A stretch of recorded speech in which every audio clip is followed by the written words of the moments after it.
Sound like a little Minecraft music. Yeah, I was gonna say, man. Put There's a little bass to it. 24/7 beats to chill and relax to type shit. Man, this is crazy. Hold on, we got a little bit going on here. Ladies and gentlemen, welcome to Shot of Sports. I'm keeping the music on for a little bit because it's kind of a vibe to talk to. Why not? I'm messing with it. You know, so look, we're here, Shot of Sports. I'm letting everybody know that we're live right now. And look, man, we got a lot to go over. It's a special weekend. One of the best weekends of sports, and it's divisional round weekend. But we're gonna get to that, and we got the college football playoffs. We got baseball moves coming in left and right, and we got a lot of NBA talk. I got a lot to say to Doc Rivers for these past 2 games. It has been ridiculous. But David, how have you been, my man? Like we haven't done this in a while, man. By the way, subscribing to the like button, subscribing to all our stuff. You got all that stuff down. But David, how have you been, man? How's the sports been treating you? I've been all right, man. I've been all right. It's always fun when I got like the time to come on here and do this. And sports are treating me all right now. City of Chicago is kind of in an uproar. That shit was. I watched that shit at a casino in Rosemont in Illinois, and Oh my god, man, that place. That was one of the most lively environments I've ever seen. Like, I'm not a Bears fan personally, but like, man, I couldn't help but feeling happy for a couple of my friends because, like, dude, I didn't realize this, but it's been 8 years since they were even in the playoffs. Unreal, right? Yeah. 2018 is 2 years away from being a decade old. So it's been kind of crazy. And then like, the with the Cubs signing Bregman, man, the city of Chicago, that was the same night. The city of Chicago right before the game started. Yeah, it was kind of in an uproar. But I've been good, man. How about you? I'm good, man. Well, I was in Chicago the weekend that they won, and being on enemy territory is kind of weird. I'm not a Packer fan, but I grew up in Wisconsin. I'm a big Aaron Rodgers guy. So being in that area, I've never been in the scene where the Bears are like winning. So like being in the city all weekend, and then up to that point on Saturday night where Caleb Williams just dominates the entire fourth quarter. I mean, it was one of those surreal moments. Like, damn, I wish I'm witnessing like kind of not history, but like kind of a rebirth. You know what I mean? Of a franchise that was down in the dumps, had the first overall pick last year, and now they're back in the playoffs, looking to make maybe a Super Bowl run. Who knows? But if it comes to that, man, we're gonna have to hear Jalen talk for a little bit. And we're not gonna hear the end of it, man. When he's not talking about the Broncos. He might skip on Utah and just fly back to watch the Bears play in the championship game. Who knows? But I gotta say, man, I've never been a big Caleb guy. I didn't really like him at USC. Man. I didn't really think he was a leader, but he's been so fucking good. That throw he made to Odunze on 4th down, that's the best one of the best throws I've ever seen. That might be the throw of the decade so far. I'm not even kidding. I've seen a lot of great throws, Mahomes, even, Josh Allen, Lamar's made some crazy, Joe Burrow's made some great throws last year doing this crazy run, but that was one of the that was an Aaron Rodgers throw. And it really was. What's crazy about that is he mimics himself after Aaron Rodgers, which I find I admire so well, because if you're an up and coming quarterback in this, country or world, whatever it might be, you want to mimic your game after some of the greats, and Aaron Rodgers is one of them. And if you're mimicking him and you're doing things like that, you are on the right path, my friend. You are absolutely on the. But before we get into NFL talk, David, right, we're getting into some college. David, last time we were on, dude, we made our predictions. I'm so happy I was wrong. I'm so happy I was wrong, man. Man, we made our predictions last time we were on here, ladies and gentlemen. And when I tell you, I got one game wrong. Okay, it was the Georgia Ole Miss, but I had Miami winning no matter who. At first, I had Georgia, but I was like, bro, Miami's defense is something else. Ladies and gentlemen, I literally predicted every single game right besides the Georgia versus Ole Miss game, and oh my god, Miami has made it to Miami to face Indiana. Now, look, I was telling Jalen the other day, like, I think Indiana should win, but let's hold the brakes here, bro, because this defense is ready. I mean, almost every play. I think maybe their safeties aren't NFL ready. There maybe one corner's not NFL ready. Linebackers up front, all NFL ready. And I understand Indiana's O-line is very, very, very strong and, coached well fundamentally up front, perfectly well done up there. But I've tried to tell everyone Miami has a defense that no one wants to see. And I predicted this. I was crazy for putting Miami over Ohio State and an SEC team, but I was right, and it happened. Now I got to roll with Miami. I have to. Never been more happy to be wrong, man. I've never been more happy to be wrong than when it comes to something like this, man. Yeah, I 100% agree with you, man. Their defense has been absolutely otherworldly. And here's the thing, like, I knew we knew about some of these guys. Like, I knew Ruben Bain is one of the best edge defenders in the country. I think if he goes past the top like 12 picks, it'll be a problem. But what's been shocking is that it's been some of the other guys, like some of the other defenders, like Akeem Mesidor, the other edge rusher, has 3.5 sacks in the playoffs. Jakari Harvey has 2.5 sacks and like 4 tackles for loss. It's been insane how much their defense has been playing up above their standards and everything. I cannot have predicted their defense to play this well. And I give a lot of credit to Carson Beck too, because we haven't. Hey, what did I say? He hasn't turned over the ball. What did I say? No. And I wasn't really sold on it for the first 2 games. He didn't do anything against Texas A&M. They scored 10 points and their defense played out of their minds. And then he played okay against Ohio State, but they scored 24 points. 10 of them were because of the defense directly, and then another one was because of Malachi Toney. So I was like going into the Ole Miss game. I was thinking, I was like, okay, one of these times you can't go a whole playoff run. Carson Beck is going to have to make a couple of like 5-star otherworldly throws, and that's exactly what he's done. He hasn't been like. He hasn't been like willing them into the championship like Bryce Young did at Alabama in 2021, or like how Trevor Lawrence did when they made their run, but he's played well enough to win. He's made throws when needed to. He's been like a high-level game manager and played exactly how he's supposed to, and I give him a lot of credit. And I remember I tried to convince you this when they were playing before they played Texas A&M. I said, look, if Carson Beck has the experience, I mean he's an old fuck in the league, and he's good like that. Okay, if he is able to protect the ball, they can make a run. Now, at first I didn't think Miami even deserved to be in the playoffs because end of the year losing to two unranked teams, Louisville and I believe SMU was there.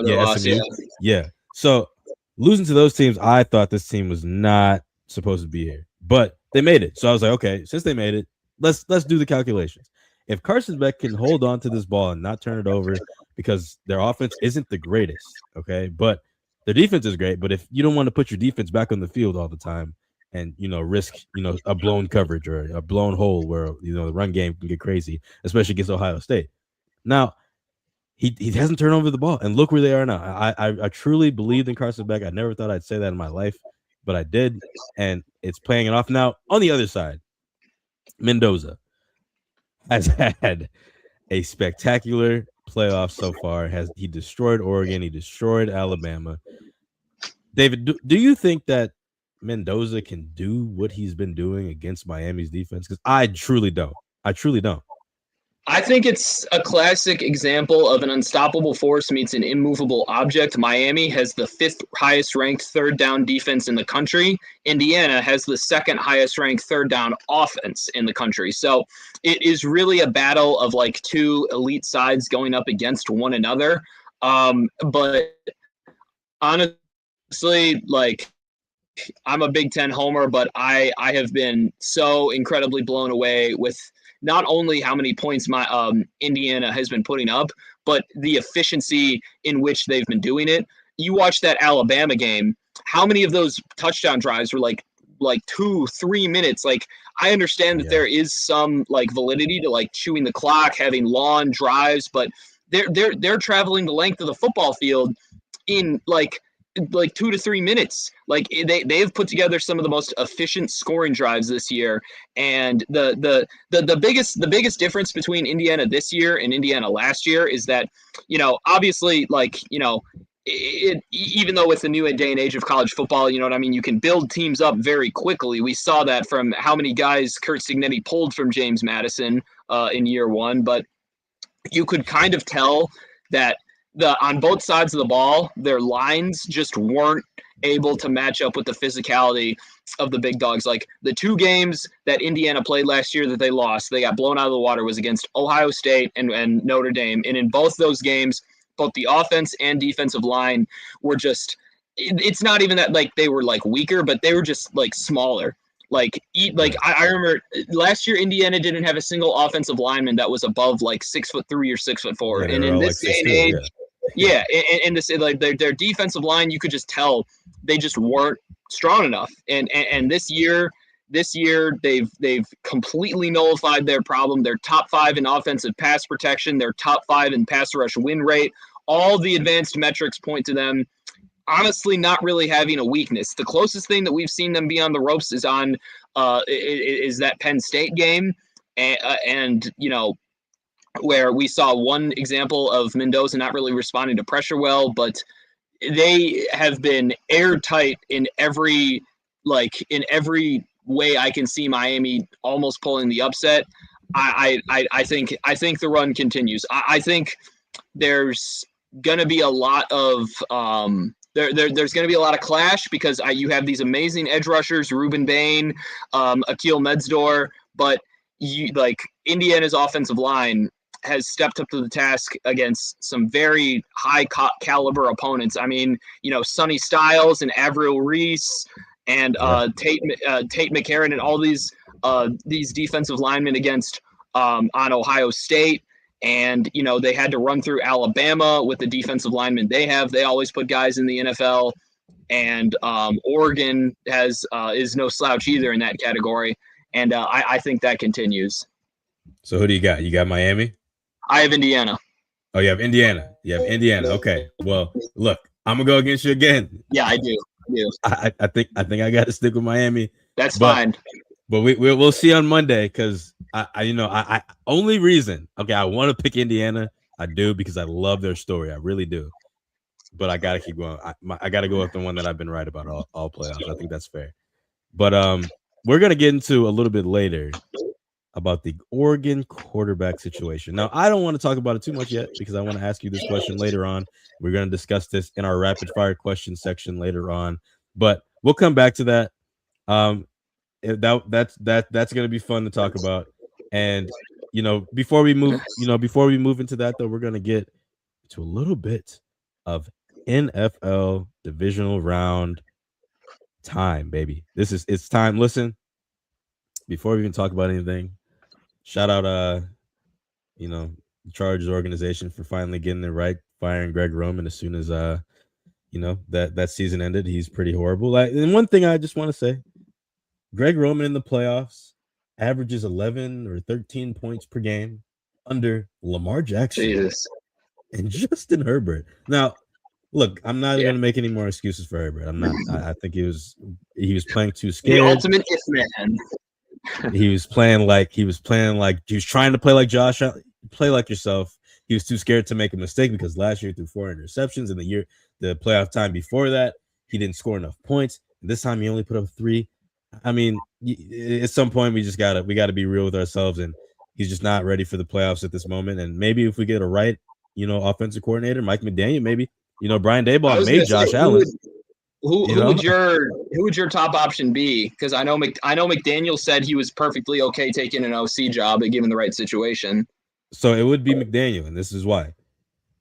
John Harbaugh loves the run, as you know it just as well as I do. He loves the run, but he can also. Devin Achane was a top 5 back under Mike McDaniel, right? Got that run game out of nowhere. Achane came out of nowhere, and you can do that with Harbaugh, but you also. He made Tua look good for a year or two. Yeah, really. Even before Achane, Raheem Mostert was a Pro Bowler under McDaniel. Exactly. age 32 season. He was 30. He was 31 or 32 at the time in Miami, putting up crazy numbers under Mike McDaniel. If Mike McDaniel can come to the Chargers, make Marion Hampton and Kimani Vidal and Haskins, whoever's back there, just make them, or Najee Harris even when he comes back. I forgot you guys run, yeah, make this run game go crazy, and then you can open up the book for Herbert and make him look. If you can make Tua look good, you can make Justin Herbert look good. Because, I mean, I hate making excuses for him now, but to be fair, he hasn't had a great offensive coordinator. I mean, what, Joe Lombardi's the last time we've seen him go kind of crazy? I mean, that's not saying much, but you know, enough for the Chargers. Okay, that's just my little point before we get into the rest of these games. Now, obviously, the Texans destroyed the Steelers. The Bills beat the Jaguars. That was a great game. Yeah. Patriots, they beat the Chargers. I'm not impressed. We'll get to that. The Rams beat the Panthers. All right, you can say whatever you want about whatever. The Niners. Wow. I don't know. Yeah, that one snuck up on me. That one snuck up on me. After Brock threw that pick, I thought that shit was gonna go downhill. But I got to give Brock Purdy a lot of credit, man. I really don't know how to feel about it. I wasn't a fan of him at the time. This is how stupid I was. I thought they should have still given the keys to Trey Lance because I didn't think we had seen enough of him. That ended up being wrong, but then he got put in MVP talks, and we had a lot of debates on Hawk Talk back in the day on how much of it was Brock, or was he just a product of an amazing system? And then, like, you saw at times this year, you know, like Mac Jones came in and kind of looked like the Mac Jones of the early Patriots in, like, Alabama days. And, like, it was fair to wonder, like, how much of this is actually Brock and how much of it is just having one of the best coaches in the league, one of the best offensive systems in the league, with all pros all around you. But the past two games where he's faced early adversity against the Bears and then against the Eagles here, thrown interceptions early in both those games. I mean, hell, that Bears game, he threw a pick on the first play of the game, a pick six. He's responded brilliantly, man. He's responded brilliantly. I got Kyle Shanahan as my coach of the year because I don't think any coach in the NFL can do what he's doing right now. It's ridiculous. Everybody's getting injured. George Kittle's tore his ACL or Achilles or whatever it might have been. And, you know, Fred Warner is coming back. That is insane. I think he's one of my favorite players in the league. I think he's unreal, especially if coming back from injury like that. But and of course we have the Bears beat the Packers on a crazy fourth quarter comeback. Now we move on to the divisional round, David. And I gotta say these are some interesting games. Okay, now I want to start with the AFC. We could start with the Bills and the Broncos. Now, my first thoughts in this game is, can the Bills force a shootout? Because now listen to me, I say this. Now I know their defense is great, but do you want Bo Nix to throw 35 times a game in a shootout game? You know what I mean? Like, we've seen him do it. We've seen him have these comebacks. I think he has, since he's entered the league, he has 10 comeback games, and he's won them. Okay, I think the second is like Joe Burrow, and he has 9, I think, in his career. I think isn't Bryce Young and like Caleb are like up so Bryce is the best since he got in the league in 2023. So he has the most out of anybody in his career so far, like in the past 2 years. But from when Bo got into the league until now, he can like reclaim his name a little bit by beating Josh Allen. But my thing for the Bills is you want to make this, if it gets to a blowout, you want to make sure that you're up on 10 in these Broncos, because if Bo Nix has to throw the ball over 27, 28 times, I mean, there's a lot of your defense can work with that. I feel like, I know that might be a slide to Bo Nix because I don't think he's very proven. I think he's like 1-7 against teams that score like over 20 points, which is ridiculous. But you know, I think if he gets into a shootout, Josh Allen, he does not lose shootouts unless it's, you know, against that one guy in Kansas City. But, you know, that's my thoughts on the Bills Broncos. What's your thoughts on that game before we get into the other ones? We're going to go one by one. See, the thing is, I agree with you in I think the framework to beat the Broncos is you have to attack the defense early and make Nix respond. I just don't think the Bills are the team that's going to do that. I think the Patriots are going to do that next week. I think right now the Bills are way too injured. They don't really have any offensive playmakers outside of James Cook and Khalil Shakir, and Patrick Surtain is going to take Shakir out of the game entirely. And the thing about the Broncos defense is that I understand that, like, you have to have some offensive continuity to succeed in the playoffs, but do you want to, I don't know if do you know how many sacks the Broncos have this season? They have like 40 something, right? 74. Oh, okay. Yeah, you're right. I was thinking about the two players. Yeah. Yeah, They 74 have in total. Correct. 74 total sacks this year. Nick Bonito, Jonathan Allen, these guys are. This is one of I don't like to throw it around, but this is probably one of the best defenses I've seen in the past like 3 to 4 or 5 years, man. Like, it is this is the type of defense that can carry you on a deep playoff run. And here's the thing. I'm very torn on Bo Nix. I didn't like the pick at the time. He had a pretty good rookie season, and this year, I do think he's in a very friendly situation. But the thing about it, and as stupid as this might sound, they just find ways to win, man. And I understand a lot of those wins have been against inferior opponents, but they have a ton of experience. Their offensive line is very good. Shout out to Quinn Miners, former Whitewater alum, who's another All-Pro this year. Boy. Yeah, another All-Pro this year. Colton McKivitz has been really good for them as well. And I think that just with how beat up the Bills are, you were talking about a shootout. Gabe Davis tore his ACL in that game. Their top 3 receivers, and then their top 3 receivers are Khalil Shakir, Brandon Cooks, and Tyrell Shavers. And I'm pretty sure Tyrell Shavers, I saw something. He was playing most of that game on some sort of really bad leg injury. So I just don't think they have the means for a shootout. And I understand he's had a week off, but dude, Josh Allen got killed against the Jaguars. He got banged up a lot. I can't imagine he would be playing at 100%. So I just don't think the Bills right now have the personnel to cause a shootout. I think that's how they're going to lose. The Broncos are going to lose, but I just don't think it'll be against the Bills. So quick question on this game before we move to the Texans Patriots. Right. If Josh Allen loses this game, I mean, this is another question later for our rapid fire, kind of, but do you think that this just destroys his legacy at this point? Because he won an MVP last year that was kind of but subjective, I guess. But yeah, if he loses this game, no Mahomes, no Lamar, no Joe Burrow to stop him. You already beat Trevor Lawrence. Now you got to go through Bo Nix in this stout defense. I mean, I understand that he doesn't have the most weapons, but neither did Mahomes when he made the run. I know. Against the Eagles and even the Niners. Juju Smith-Schuster, and he didn't have a run game. I mean, does that really torment his legacy or not really? I have to think it does a little bit. I mean, like you said, the 3 best quarterbacks outside of him are all not in the playoffs this year, which is crazy to think about. But unfortunately, I've never been a big Bills guy. I've always been very neutral on Josh Allen. Same. Unfortunately, I just think there are other teams now during the time where he could never take that jump.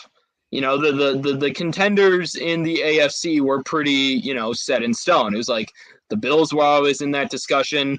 The Bengals were in that discussion for a little bit. The Ravens were in that discussion. And obviously the Chiefs. But now we've seen teams like the Patriots, who have had just an unbelievable turnaround, and the Texans, who have an otherworldly defense, and the Broncos, who have an otherworldly defense. Even the Jaguars this year. Even the Jaguars this year. Trevor Lawrence had damn near 50 touchdowns. It's there's other teams now that are starting to catch up a little bit and provide maybe not as big of threats as the Chiefs and the Ravens would have provided, but pretty substantial threats. And if it doesn't happen this year, I honestly don't know when it's going to happen. But I don't know. I just don't see it. I really don't. The only viable way I think the Bills create anything is through the RPO and like the read option. And I just think running right at this Broncos defensive line with like Cook and is just a recipe for disaster.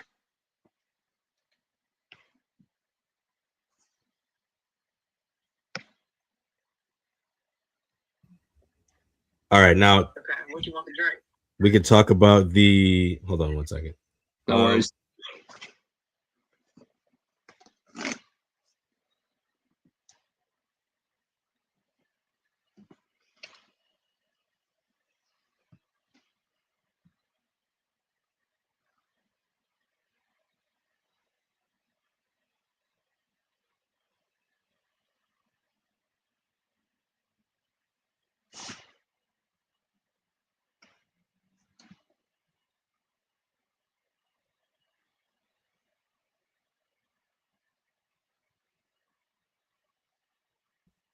Sorry about that. Had a call I had to answer from my mother. Now, for the Texans and Patriots.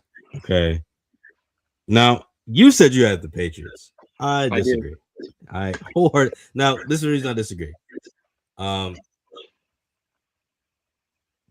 Drake May, as great as he is, struggled mightily against the Chargers defense, Jesse Minter-led defense, Derwin James defense. And the Texans are like 10 times better. Okay. It doesn't get any easier, definitely. Right. And although the Texans are 0-6 all time in the divisional round, especially when they play outdoors, I do think that this defense, like you're talking about the Broncos defense, I think this defense is much better. Like up front, I know that they have 70-something sacks on the Broncos, but this pressure up front. I mean, you got Danielle Hunter and Will Anderson just being as big as they are. I mean, Danielle Hunter is terrifying. Yeah. Will Anderson is just as quick as ever. He's 6'3", 6'4", whatever he might be, and just destroying everybody on the edge. And he can split into the inside as well. And they were doing these combinations on Drake May last week with the Chargers, and they only had 6 points at half in the third quarter.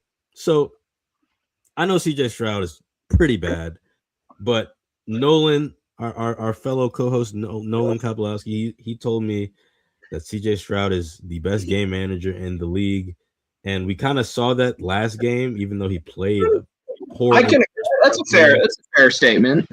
I just think Drake May, I think he's fine. I'm not a big Drake May believer, or I've never really been a big Josh Allen believer, but I don't think either of them really make it past. I mean, maybe Josh Allen, but I trust Josh Allen a little bit more against a better defense. But Drake May, I mean, I don't have faith in him. I don't think it's going to work out for him as much as everyone thinks that it is. That's fair. And like on your point about the defenses, I think the Broncos pass rush is better than the Texans, but I think that I would agree the Texans defense is better overall because the secondary is like the secondary. Nobody on that team I would take over Patrick Surtain, but they have much more depth. Like Jalen Petrie and Derek Stingley and these guys. Yep. Like I think they have more depth in the secondary. But my reasoning for the Patriots not only winning this game, but making it to the Super Bowl, which my pick might be in jeopardy if Stafford is hurt, like we all think. That might be a done deal. But I just think, and this is kind of goes for like what I've been saying about the Patriots all season. You look at the roster offensively, and it's really not that great. Like, I mean, TreVeyon Henderson's a playmaker, but, he's unproven in the playoffs, and I don't really know how much they trust him since Stevenson was still getting the majority of the carries.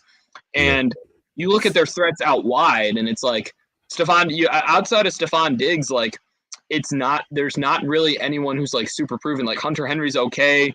Kayshon Boutte is okay. But, like, Mac Hollins is their wide receiver 3 and everything. But they continue to produce and they continue to win games, and that to me is a sign of good coaching. Right. I think you're talking about Shanahan. I don't mind that at all, but my coach of the year is Mike Vrabel, and okay. I think that with his scheme and his ability to get so much out of these either unproven or just pedestrian offensive like playmakers, has been the reason that they've been able to go on that massive winning streak and have had such a quick turnaround, is because he's constantly putting these guys in the right positions to win and the right positions to succeed and everything like that. I understand that the Texans have a terrifying defense, but the Patriots defense is no slouch either. And in my opinion, it got a huge boost. I think, and there's a lot of good corners. I think Christian Gonzalez is going to be like a future. He's nice, man. He's so nice. I don't understand how he was like the third cornerback off the board in the 23 draft. He was tough. He's fantastic, and like they got Milton Williams back for the playoffs, who's one of the best nose tackles in the league, and I like they got Marcus Jones. They have some good they have some good guys back there, and if I think if this game, like you say, if this game turns into a shootout, I just trust May a lot more than I trust. Oh yeah, I agree with that. One of my other reasons for thinking, I don't know, this just came out, and this might actually change your perception. Nico Collins is out. I saw that. That is another. Yeah, Nico that offense Collins is going to struggle. I don't know who's even there. Wideout that they can trust. They got Charlie or Christian Kirk, as Stephen A. Smith said. Yeah. Okay. They got he's pretty good. They got my boy Charlie Kirk, and they got Jaden Higgins, solid. Right. I guess like Dalton Schultz, but like that's Schultz is fine. Yeah, I don't know. It becomes a whole. The offense just becomes a lot more one dimensional with no Nico. But I just think this defense, man. I think the defense can will them to this game. If the Texans win, it's going to be like a 10-7 win. But that's what I mean. I think that's the possibility because of how bad they play. I don't think they're going to play that bad of a half again, but they could with these defenses that are coming up. I mean, you got the Broncos winning that game. I mean, if they have to play the Broncos, I don't see Drake May doing good in the Mile High. I don't see that at all. But whatever, whatever happens, it happens. But moving on to the NFC side. Speaking of defense, and having the 1 seed, the only thing you got to do is win one game here. Okay, Sam Darnold. I'm not a Sam Darnold believer. I don't think anyone really is. Okay, and while he has played kind of mid the second half of the season, he had 9 touchdowns and 9 interceptions in the last like 4 or 5 games. So, Sam Darnold, you got the 1 seed. You got this game that you wanted. You wanted to play one of your rivals, and you might play both of them. Who knows? But you got Brock Purdy in front of you. Last time Brock Purdy played the Niners, he lit him up. I know he had 2 interceptions, but he lit him up for like 275 yards, something like that. And he beat you in the second time they faced each other. I think week one, Seahawks won 17-16 or something like that. Yeah, maybe the other way around. Maybe I forget. I got to look at their schedule again. But I got the Seahawks in this game only because the Niners defense is not very good right now, and that is nothing to them. That's not their fault. No shade to the players. They're injured as hell too. Like they don't have Kittle anymore. I know Tunges can do whatever he does. He's a good tight end, good backup tight. He's pretty good, but you don't have your number one wide receiver. This is a defense now. Okay. Yeah. Now, they probably will be without Pearsall as well. Right. Yeah. So look. You played the Eagles defense, which is a very tough defense, but this is another level, okay? And I'm not a really big Seahawks guy, never really have been, but I do like the way they play. And the way they play is give the ball to K9 and Charbonnet back there, give the ball to JSN, see what he can do, maybe Cooper Kupp every now and then, but you got to put your faith in Sam Darnold at this point. I think this is the game that he wins. I don't think that San Francisco can keep doing what they're doing. I really want them to. Don't get me wrong. I don't think they can against this defense. And if they make it to the NFC Championship against the Bears or, the Rams, maybe we see a Bears-Niners rematch. I mean, that would be amazing. But for this game, I got the Seahawks because their defense is just as good as the ones that we were just talking about. And they have the potential. I don't think he's going to win it, but potential offensive player of the year in JSN. Right. Sam Darnold just got to play a good game. He's got to play. He has to play an average, above average game. Maybe 1 turnover is all you can have.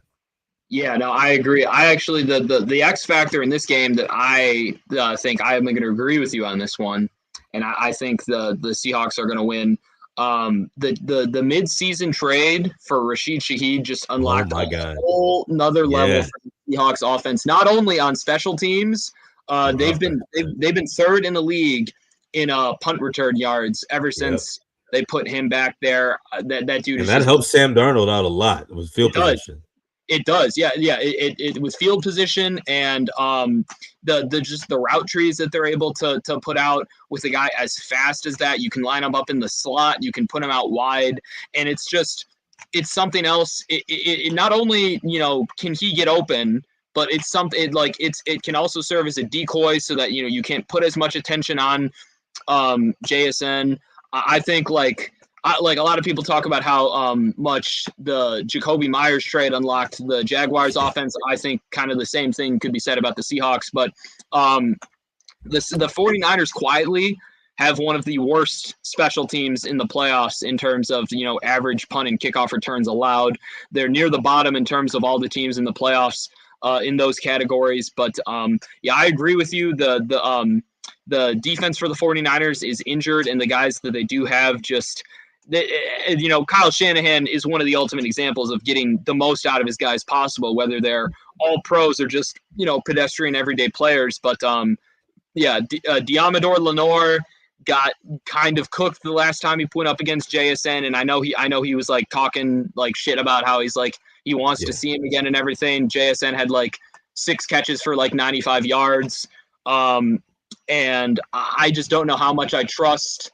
I don't know how much I trust that matchup, and with how badly Sam Darnold has kind of fallen off, because he was fluttering around those MVP talks for the first 5 or 6 weeks, and with how badly he's fallen off, I can see there's some skepticism. But like you said about CJ Stroud, as long as he just manages the game and doesn't turn the ball over, I don't really see any way that the 49ers can win. But one other thing I want to say, you talk about the offensive player of the year.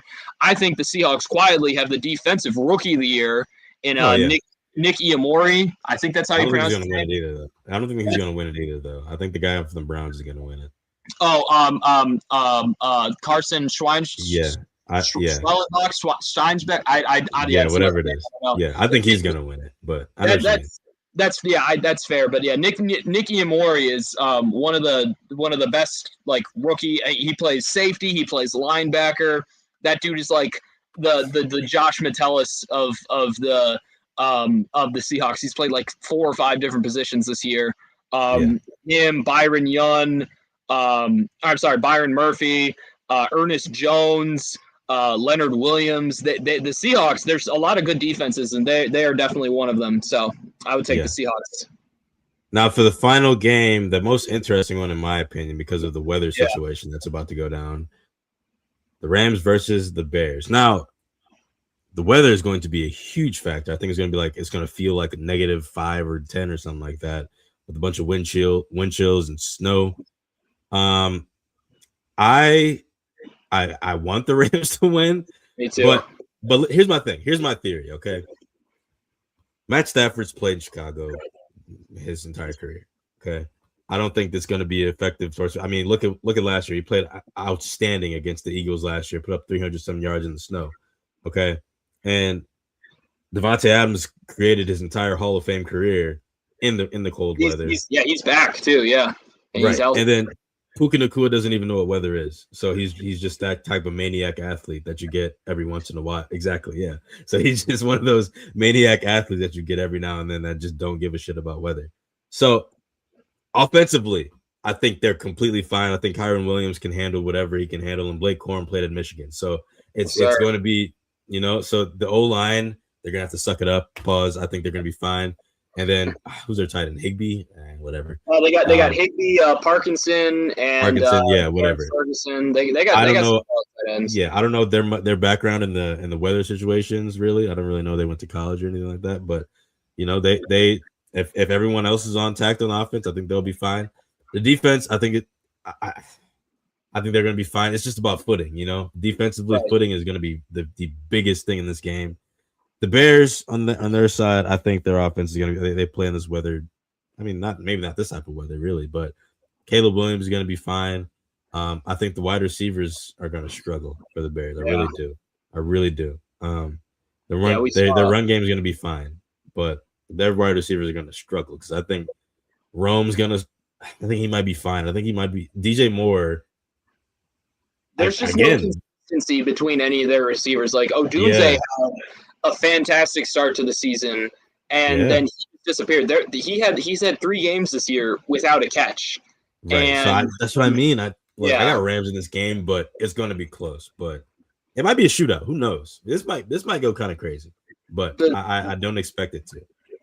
The key to this one for me, I have the Rams as well. Luther's great too. Luther's going to struggle though. Luther's solid, but he hasn't. I think he'll make some. He'll do exactly what he did against the Packers. He'll make a couple of key third down catches and everything like that. But I don't know if he's experienced enough to have a super crazy impact. And his usage rate has also been all over the place. Yeah, he's up and down. The thing about this game to me is it's going to come down to which secondary plays better. I know Stafford is questionable and the whole weather thing, but in my opinion, there is not a player on this Bears roster that can cover Puka Nacua. There really isn't. No shot. The thing about these two defenses, it's really interesting. The Bears, it's objectively wrong to say they have a bad defense because they cause a lot of turnovers. They lead the NFL in interceptions, right? But they give up the most points almost. Their secondary is like prime Trey. They just got prime Trayvon Diggs at all their positions. They get a ton of picks. They force a lot of turnovers, but they also give up the 3rd most explosive plays in the NFC. And the thing about it is that the past 4 or 5 weeks, their secondary has been awful. I mean, what Brock did to them. Jordan Love had a good game against them, and it's guys that you need to rely on. Like Jalen Johnson had a terrible game. Jaquan Brisker got hurt, but he wasn't playing that much better either. Kyler Gordon looked bad. Tyreek Stevenson looked bad. Nashawn Wright looked bad. Really bad. Kevin Byard didn't look good. The secondary for the Bears, which is full of Pro Bowlers and All Pros, did not look good at all. Jalen Johnson has not looked the same ever since he came back from, I believe it was a groin injury, and the Bears and I understand any defense that doesn't get a lot of exterior pass rush is not the secondary is going to struggle because. The thing that I've said about the Bears that has been their kryptonite for the past 2 or 3 seasons, they have not ever had a complimentary pass rusher to their main guy. It's the same problem with the Lions. You know what I mean? Yeah. Trade Montez Sweat was great, but they don't have a single other guy on that roster with over 5 sacks. Austin Booker is okay, but he's not a guy. They've never had a good compliment. You know what I mean? Do you think that some of this blame goes on Dennis Allen a little bit? The D coordinator? Do you think it's a little bit? I was talking to my friends, and it's it is his first year, and that's what I mean. He's a proven good defensive. He was way better defensive coordinator. He's like Robert Saleh, in over his head at head coach, but a very good defensive coordinator. I think he needs another year to really get his guys. And like I said, it's objectively wrong to say that they have a bad defense, but the secondary has really struggled, and I think that's where Matt Stafford is going to shine. On the opposite end, though, the reason I say the secondary is going to matter the most between these two teams is that the Rams are another team where objectively it's wrong to say they have a bad secondary because they don't give up a ton of points, but they give up a ton of yards. I mean, Bryce Young had a great game. Yeah, they were not pretty last week.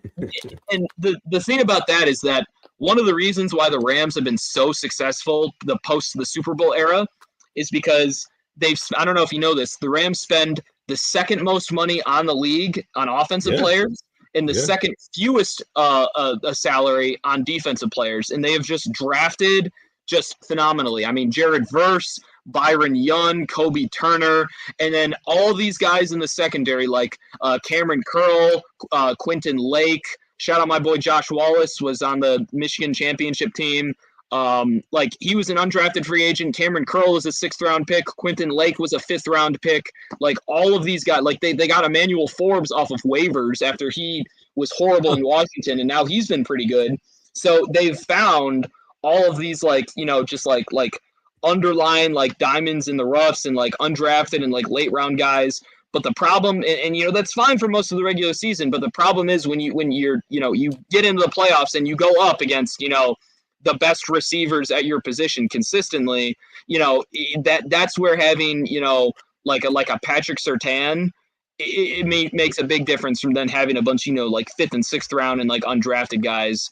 And they're not bad. I'm not saying they're bad, but it's just like there's going to be a lot of pressure on them to hold up after honestly a pretty bad showing. Like Jalen Coker and McMillan just like did not look like they destroyed them.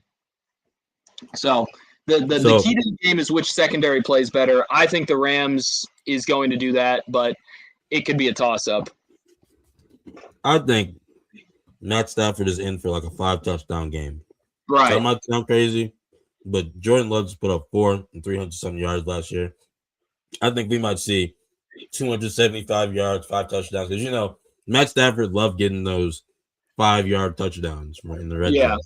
That little fade route to Devontae Adams, like that's like the. I'm telling you, we're gonna see one. We're gonna see something like that. I promise you we are. But, ladies and gentlemen, I think I have Bills and Houston winning. David has the opposite, I believe. Yeah, I have Broncos and Patriots, but then I think we agree on the NFC because you have Rams, Seahawks right? and Rams. Yeah. Okay, yeah, same with. We'll see about the AFC. The AFC is more of the biggest wild card, no pun intended, out of the two conferences. So we'll see what is next for them. Last thing I want to say real quick though, man, the X factor for the Bears, it's gonna be the same guy that did it against the Packers. Shout out my boy Colston motherfucking Loveland, baby. Oh yeah, okay. You're right about him. You're right. You're right. So good, man. I have to give you credit on that. Warren is fantastic. And you can use Warren in more ways than you can use Loveland, but I'm telling you, man, that dude is the motherfucking truth. It's so funny, like in shit, like being around like Chicagoans and everything like that. They were furious when they drafted Jalen was oh my god, Jalen was furious on draft night. I remember in 2022 when Jim Harbaugh went to one of his games. He's just some low-level 3-star tight end from fucking Idaho. Wasn't even a top 250 recruit. He was like he's like Michigan's like tight end 3. But as soon as in 2022 he had like 5 catches for 100 yards and a touchdown in the horseshoe against Ohio State. I was like, this kid is going to be special.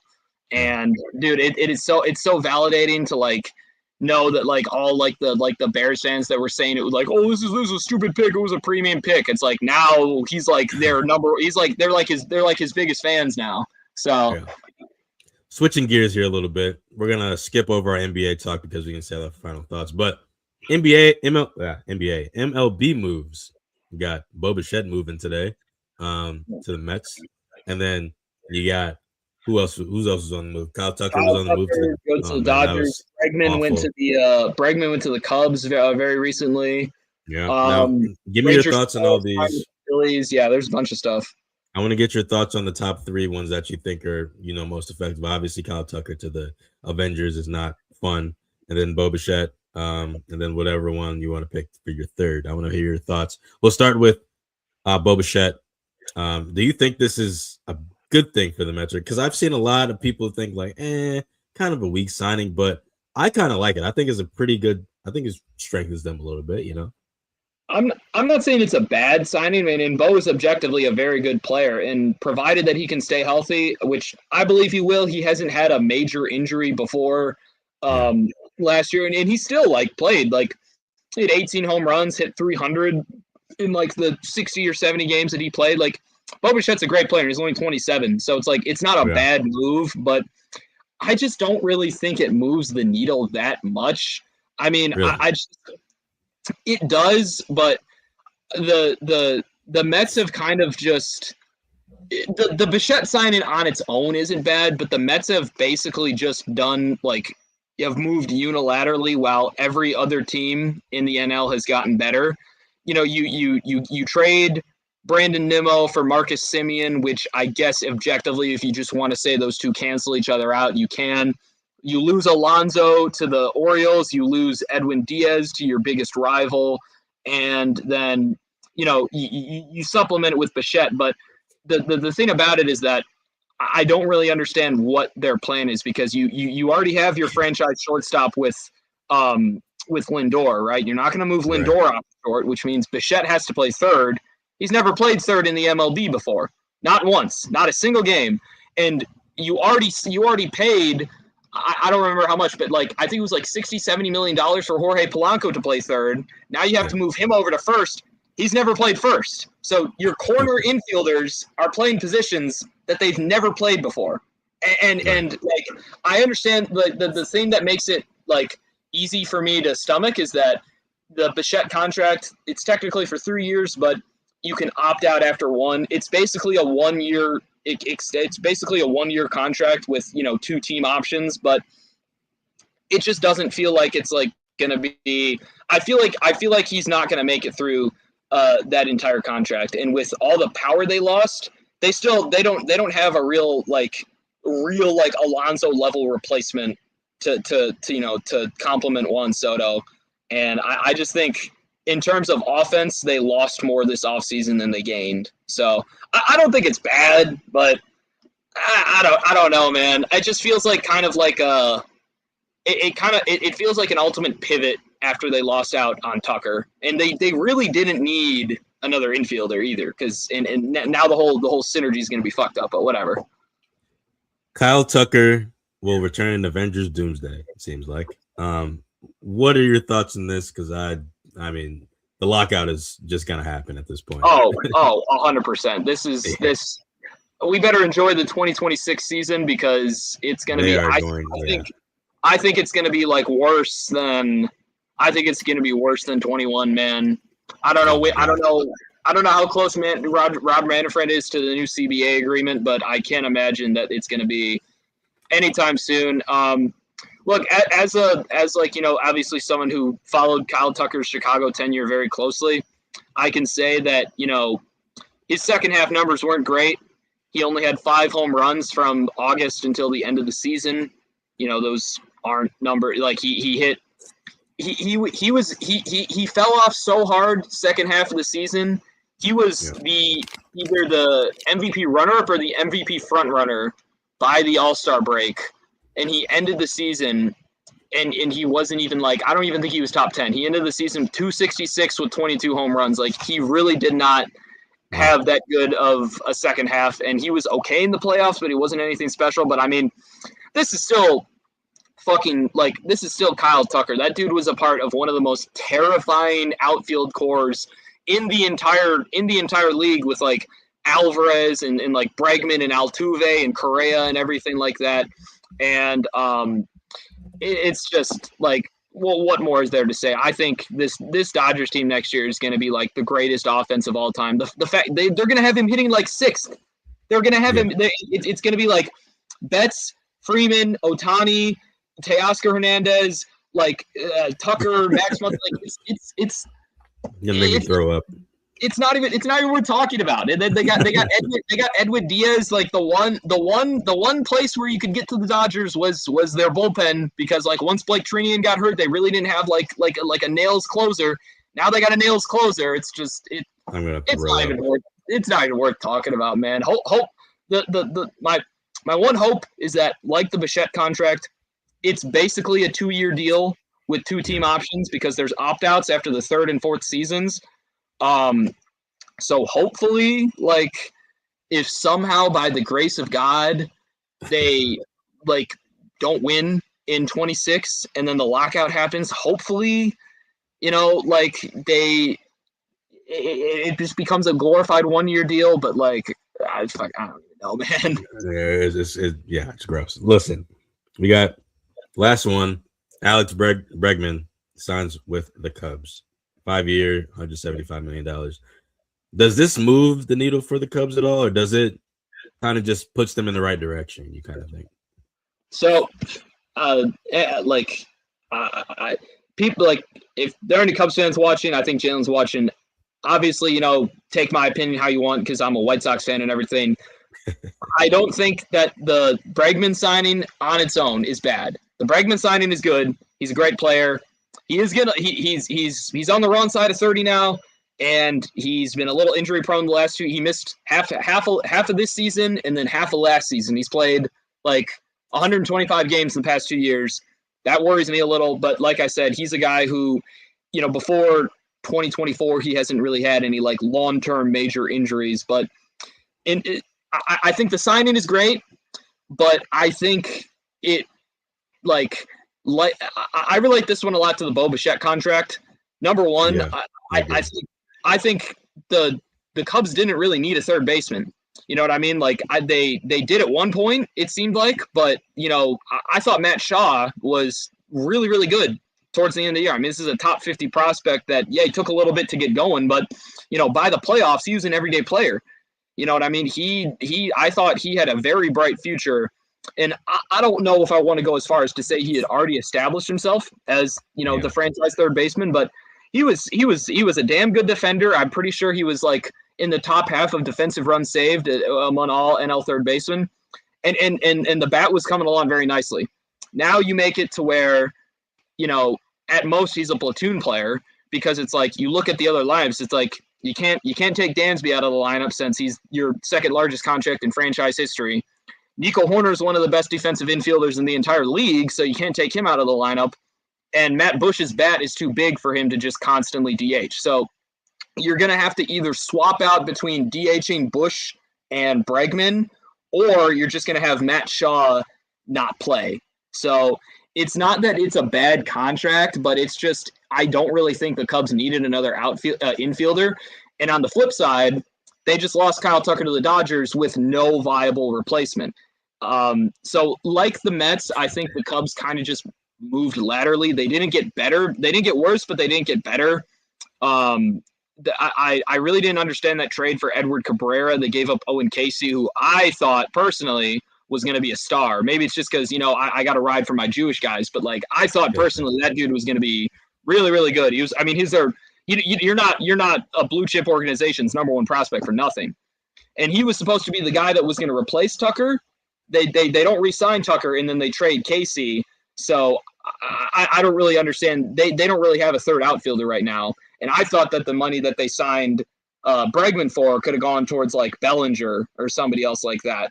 So in theory, it's not a bad contract, but I just thought that money would have been better spent elsewhere. All right. Last topic. It's rapid fire time. All right. I got 4 questions for you. Okay. I'm going to start off like this. Actually, we're going to play some music in the background. This is fun. This is going to be fun. Okay. Hold on. We're going to play, I don't know what.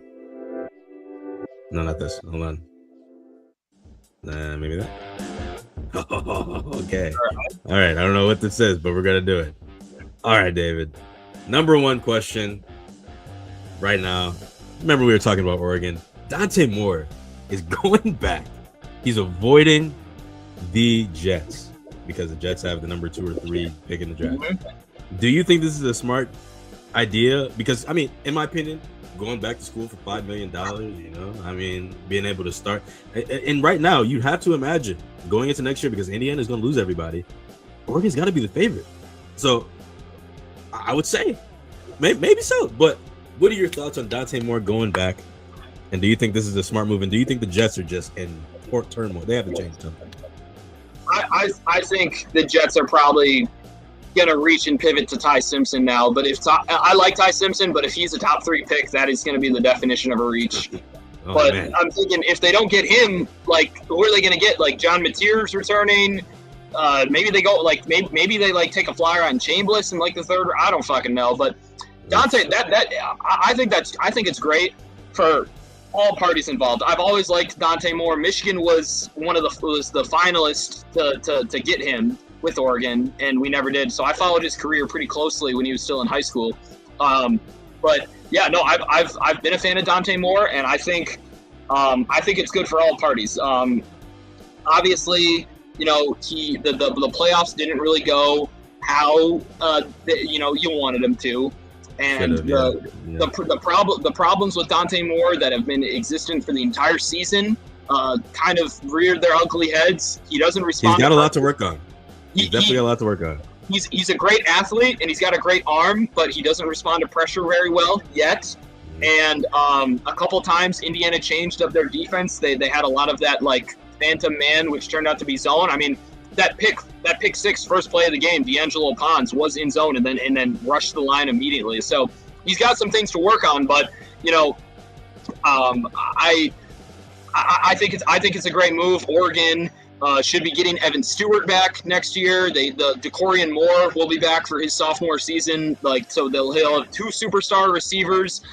They're nailing the transfer portal again, and I respect Dante Moore a lot because he transferred to Oregon last year knowing that he wasn't going to start over Gabriel. Sat in line, waited his turn, and obviously, you know, even though the playoffs didn't go the way he wanted to, developed into a really nice player. I think that's a great move, and I think it's good. I think it's really good for Raiola too. He's doing like the same thing that Moore was doing. You know, Moore transferred and sat a year behind Gabriel, and now he's the starter. Raiola is transferring, sitting a year behind Moore, and then you know he'll start in 27. But I thought it was great for Oregon, and I thought it was great for Moore. The thing is, I don't know about them being the favorite. The thing about Indiana is that with how good they've been in the playoffs, they're also murdering the transfer portal. They got the number 3 quarterback in the portal, Josh Hoover. He's from TCU, and they also got one of the best receivers in the portal. Guy I've been following for a long time, Nick Marsh from Michigan State. He's really very good. Very really good. Always got to support the even though he's an East Lansing guy, I got to support the Michigan guys. But I think Indiana's going to reload just fine next year. But Oregon with Moore back, with Evan Stewart back, they get Dylan Sineman back. They will definitely reload. They got Coy Parrish as well. He can play receiver for Minnesota. I think it's a great move for him. Okay. Now, next question. Out of the quarterbacks in the divisional round playoffs in the NFL right now, who has the most to lose and why? I know we talked about Josh Allen earlier, but I think this, real quick. I think Bo Nix has a lot to lose here. Now, hear me out. You go to the playoffs twice. There's going to be a lot of narratives going around next year if he loses this game against Josh Allen. He just got blown out last year. Didn't play his greatest playoff game last year when he went to Buffalo. But now he loses at home against Buffalo. I think he has the most to lose. But who has the most to lose in your opinion and why, real quick? Bo Nix, Josh Allen, CJ Stroud, Drake May, Caleb Williams, Matt Stafford, Brock Purdy, and Sam Darnold. Sam Darnold. Okay, I like that answer. I think I definitely think the leash is a little tighter for Nix. I mean, let's be real. I don't think anyone thought they were going to go to Buffalo and win last year. The only reason everyone thought the Broncos were going to win like 5 games. So the fact that they thought they were going to win. I don't think even they thought they were going to win last year. Like last year, everyone thought the Broncos were going to be terrible. The fact that they made the playoffs, like I feel like not any Broncos fans were like, you know, mad about that. This year, I think the narrative's kind of reversed. You know, obviously, like the Bills are probably overall the weaker team. But I think the leash definitely gets a little tighter for Nix. But I was going to say, I think the one that has the most to lose is Sam Darnold, because right after that Vikings game last year, he did not play well in the playoffs at all. He said, he's like, I remember watching the interview. He was like, I can't wait to get back working and prove that I deserve to be here next year. And he's done that. And like you said, you know, 9 touchdowns, 9 interceptions in his last 5 games. He hasn't exactly been lighting it up recently. Now, again, I know that he's done great things for the Seahawks, just like he did great things for the Vikings last year. But if he loses again, especially if the Seahawks aren't competitive, I think the whole, you know, regular season merchant talks are going to get pretty loud. So I think Bo Nix and Josh Allen both have a lot on the line, but I think it gets a lot worse for Sam Darnold. And because you have to think the contract that he's signed to, you know, after this next season, it's not guaranteed. So his situation could change very quickly. Now shifting over to NBA. The past 2 games for the Milwaukee Bucks. I know you're not a Milwaukee Bucks fan, but you're a basketball fan. Listen. Yeah. Doc Rivers has tore up this team completely. Both getting blown out against the Timberwolves, who didn't have Ant or Gobert. Pulled the starters in the fourth quarter, and then last night they played the Spurs and pulled the starters in the fourth quarter as well. And Giannis responded as, it's kind of insane to do that. Now, do you think it's time for Giannis to leave, or do you think the Bucks risk it and just fire Doc Rivers and pay all these coaches that they have on payroll at the moment, and Damian Lillard, by the way, Do you think it's time for Giannis or Doc Rivers to move on first? I don't remember if it was Drew or Sam or Chris Pittner who said it, but having 4 coaches on the payroll at one time is kind of insane. The fact is, Doc Rivers, I've said this for years, I think Doc Rivers is the most overrated coach in NBA history. He gets absolutely. his name gets put so high because of that Celtics championship where he had 3 Hall of Famers on that team. And I'm not saying he did nothing in that playoff run. I'm not saying he's a bad coach, but it's like I draw a lot of parallels between Doc Rivers and Mike Budenholzer. It's like, are they great coaches because they won championships, or were they just the coaches on teams with elite players that carried those coaches to championships? Okay. Like, the questions have to be asked. And, like, I do think the Bucks should probably move Giannis because it's very clear that even if they do make the playoffs, they don't have the roster makeup to make a deep run. Obviously, they've gotten really unlucky with injury luck recently, but there's been a failure to, assert a second star next to Giannis ever since Chris Middleton started to decline and Drew Holiday left, and I just don't really see a future for it.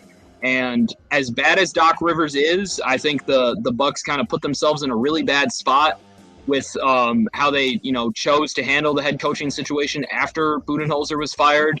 Having all this tied up money between Lillard and Rivers and I don't even remember, what was the guy you had before in between? Who? Quarterbacks? No, the assistant that got promoted. What's his name? Adrian Griffin. Yes. That, like, the money you still owe. I don't know why they even fired him. He was 13-3, or 13-3 or something like that.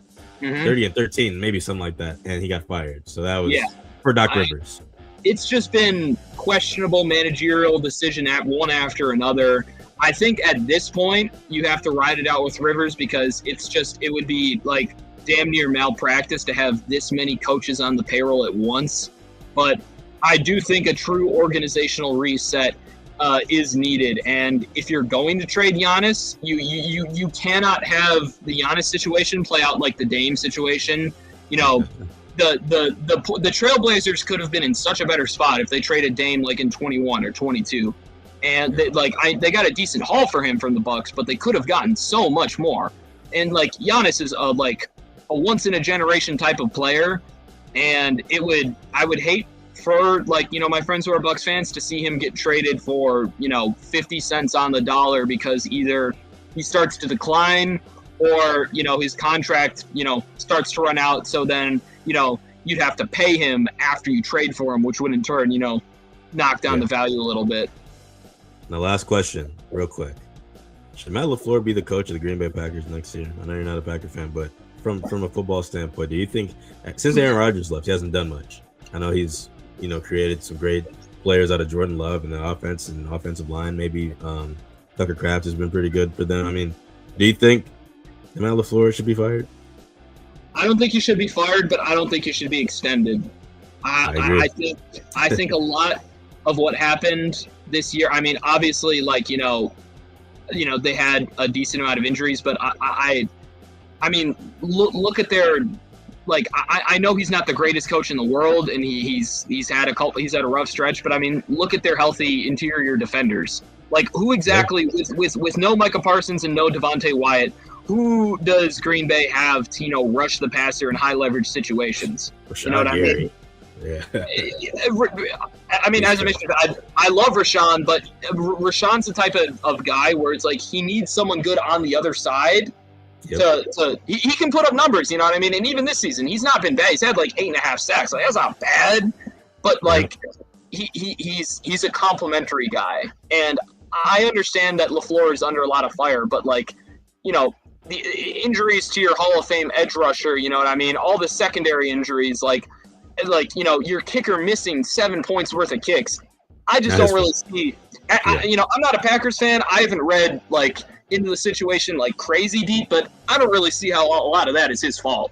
So I mean, you had a winning season, you made the playoffs, and like, yeah, you lost to the Bears twice, but I don't think he's earned an extension, but I don't think he deserves to be fired. That's just me, though. All right, man. Well, we'll see what happens with that. Any final thoughts from you, David? It's been a fun show. Glad to get back to the grind here. Yes, sir, man. I just want to say congratulations, man. I don't know how you were right about it, but Wisconsin pulled that fucking upset, and you called it.